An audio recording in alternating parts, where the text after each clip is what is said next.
All right, everyone, welcome to Full Speed Impulse, and today we are back doing some RC footage for you guys. Just going back, and we're going to do a proper review on the Losi that we just picked up. It's a Truggy RTR, and we did a little video before, and honestly, we were just doing a little vlogging, really, and just showing you guys what we purchased over the, our Christmas break and all that stuff. But now we're going to get down to the details and what we actually think about this truck and what we plan on doing and all that.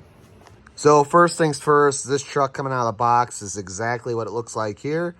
It's a pretty good looking truck. Love the color scheme of the body and all that. Real nice. One of the things I did notice, I don't know if every truck's like this, but if you look at the tires a little bit, they're a little deformed. Now, I don't know if running it's going to help maybe shake the foams out a little bit. And maybe this will even out. But you can see they're just a little bit uneven. So I don't know. Oh, here we go. So if you look at this tire here, how it's sloped like that, it's not really good. So, but again, I don't know if running it's going to make it better. Hopefully it does, but that'll be our first complaint. These tires here actually for the track and bashing aren't horrible. We've ran these before on more of the buggies and all that. And for a starter tire, they're not bad. But once you get into track racing and being competitive, you're going to want to switch to a different type of tire. So as soon as we got this thing out of the box, second thing we noticed was the cool little lever here, right here, to fill your tank up on the fly. So when you pull in doing those pit stops and all that, you just pull this sucker back, fill her up, let her shut, and you're on your way again. So that was a nice little setup there for Losi to do that for you. All right, so next thing we're going to do here is we're going to take the body off, and we're going to dig into the real details here and what we think makes this a good truck and what could make it a better truck.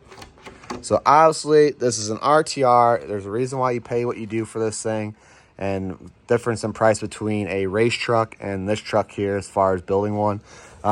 Start with the motor here. Seen these things run. This is actually a pretty decent power plant here, and it really gets these things moving pretty well. Good for bashing, racing, and all that. I think this is a good startup.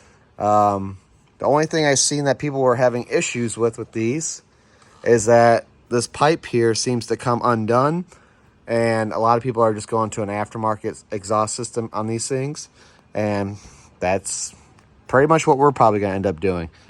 All right, next things that really stood out almost instantly for us was these plastic shocks. That's just no bueno for us guys. So next thing we're going to do, we're going to be upgrading to maybe like a 3.0 setup or something like that, which will also upgrade to better towers and all that, and better aluminum shocks. And we'll get this a little bit nicer here. The next thing we notice is that these are really not adjustable here. These are just a standard, it is what it is kind of thing. So that would be another thing to look at as far as maybe upgrading and all that to adjust your RC car a little bit more. But again, if you're just bashing or just doing some good old track practice and all that and not really racing, it's not really a big deal. It's not a deal breaker. And I guess, it's just one of those things that helps lower the cost when they do stuff like this, and allows you to purchase something like this and maybe run and have fun.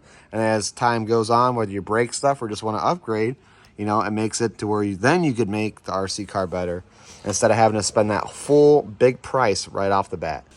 So next thing was the old pull starter. We've ran Nitro a couple times before, and nothing stinks more than pulling on this little rope when you can't get the thing started. So we instantly went to the starter box setup, which will be the first time us running a starter box on this. So we're actually pretty excited about that. If you do plan on running these shocks, you're probably going to want to after you're done doing braking and all that, probably drain these out and put some better fluid in there. Maybe go with a 10 or 15 weight, maybe even a 20 weight. So actually you probably go closer to 15 or 20 weight, but it'll all be preference on that as far as what you're doing, whether you're bashing or racing. This here too, I remember when we used to race our buggy and all that, was we'd upgrade these here to aluminum. What would happen is that when you'd wreck, because these being plastic, it would cause flexing, and then usually this would pop out, and then your A-arm would flop out and all that. So you'd upgrade that to a nice aluminum piece here to keep it a little bit more sturdy and allow for a little bit more heavier bashing and all that without having to stop. So next things next is our servos here, which we did some research on that, and they really just say that these servos are junk, which is what it is. Honestly, you get some servos off of Amazon, no problem. That'll probably last you pretty well. We've ran our rock crawlers and all that with these Amazon servos, and they last through all types of mud, rain, being wet, whatever you want to say. They're good servos. So, and another thing too is this being, I believe, a nickel battery in here, it wouldn't be a bad idea to upgrade this to a lipo when you do your servos and all that, just to give you a little bit faster response on your steering and your throttle response. So that being another thing being said, I've never ran like a Killer B or whatever it's called system on Nitro. We run them on our fifth scales. You can see the little cozy coupe just chilling there in the background. But I've never ran one on the Nitro. But again, it's not a bad idea. Only difference is like when a vehicle like this here loses signal and takes off or, you know, runs wild, it's not as dangerous as maybe something of that size running wild. So you definitely don't want old cozy over there running wild. That's for sure. All right, guys, we're just adding this little segment in real quick here, but we forgot to talk about the controller. And it's just really your basic controller that comes with this thing. It's nothing special and all that. It looks like it's an SLT3, which means it's a 3-channel. And what I believe that people are talking about, this receiver that comes in this one here, we have to double check what's actually in this one, but we won't be able to pair it to like our nicer Spectrum remote we have. And we haven't charged the battery yet, so I don't even know what the voltage is at, guys. But here is the steering. I mean, so you can see it's a little slow, and honestly, that's pretty standard for your nickel metal batteries and then standard servos and all that.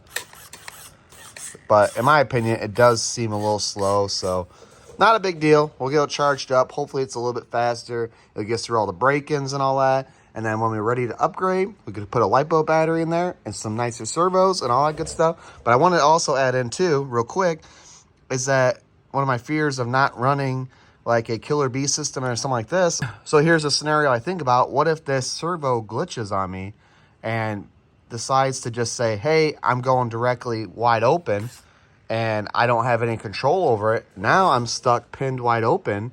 And I go sending this RC car into a wall, a fence post, anything that's going to be no bueno for this thing and breaking a lot more, you know, it's not great.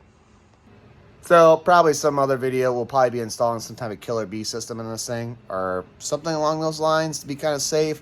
But we're probably going to risk it for the biscuit for a little bit. But we will have to keep an eye on that because that is probably a risk factor of just this thing running away and destroying itself, which is not great. All right, but I just want to add that little bit of stuff in, guys, and back to the original video. All right, so that's pretty much my quick review on the old Losi here, Truggy RTR. We are super pumped about it, guys. Don't think that anything I'm bashing here is saying that it's not a good machine. I have all the faith in the world in it, and it's actually got really good reviews. The things that convinced us on buying this over like a T-Max or a Revo or something like that, because we were looking for a majority of a basher, was that the transmissions. You know, you might not have reverse on this. You might not have 2 speeds or anything like that, but what you have is a very solid drivetrain on this thing. First, while the T-Max and all that has issues with the gears, you know, as far as forward gears braking, your reverse braking, and also you have more servos then and more links, and it's just more stuff going on that can fail. This is a great, simple setup on a great, you know, brand being Losi. Like, we are super happy with this thing. So this was just really just a video to do our first impression on the Losi here. I hope you guys enjoyed the video. We just want to keep it nice and short and simple and what we thought about this. We've raced these buggies before and all that, being the buggy and the Truggy, done the upgrades all the way down to the chassis, support bars, all that good stuff. And it was just the difference was it was electric. So now we're back going old school, the old Nitro, just to have some fun. Put maybe a little shelf queen for it to sit up there, you know, along with our other RC cars and all that. Just wanted to get a little piece of history with the Nitro. All right, but we got 2 more videos left on probably this Truggy here. Not saying that we won't do more, but I know what we're going to do is we're going to do a break-in video on this thing on how to properly break in your Nitro motor. And the second thing will be on a track day. We'll go take this thing on a track and get some sweet video footage of us ripping this thing. It's been a while since I've been on a track doing some racing, but I'm actually pretty pumped to get back at it and just have a little fun. So I hope, you know, again, I'll show you guys a little bit of that. And, yeah, it'll be a good time. But till then, that's about it. And we'll see you later.